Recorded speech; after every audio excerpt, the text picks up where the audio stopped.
Ito aking tula ay inialay ko po sa lahat ng kasama ko na sundalo na nag-uwis ng buhay.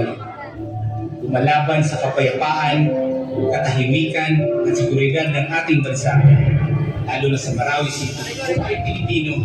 Ako ay isang sundalo.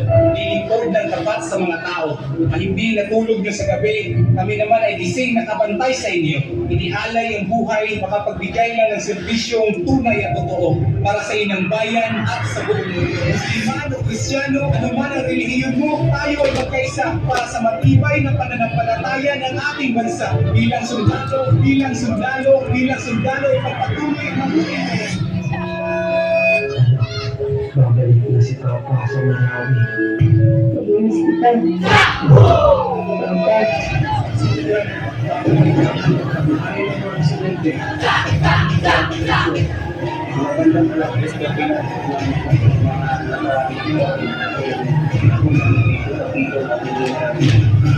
Ito ang mga kwento sa loob ng Marawi.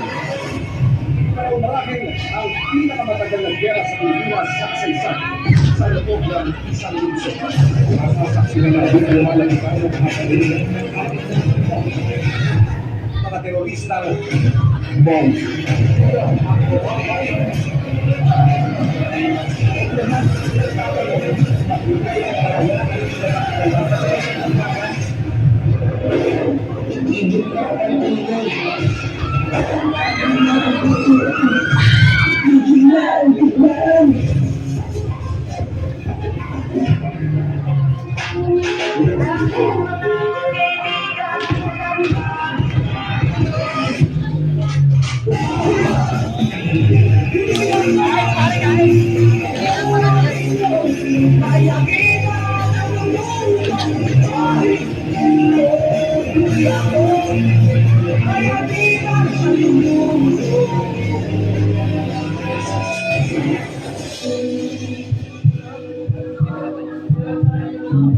Papa, sinunod ko po para sa iyo.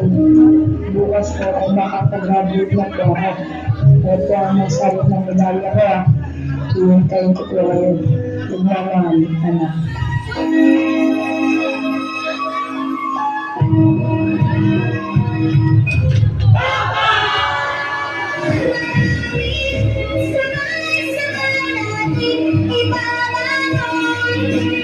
Lumangon ka pa.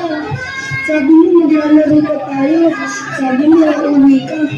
Gumising ka na dyan pa. Papa.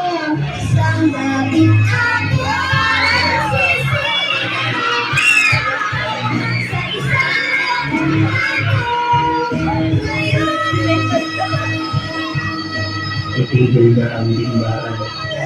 Ang bala ang lalayo. Nangyaring mahulog sa Marawi ay ating ang makasal.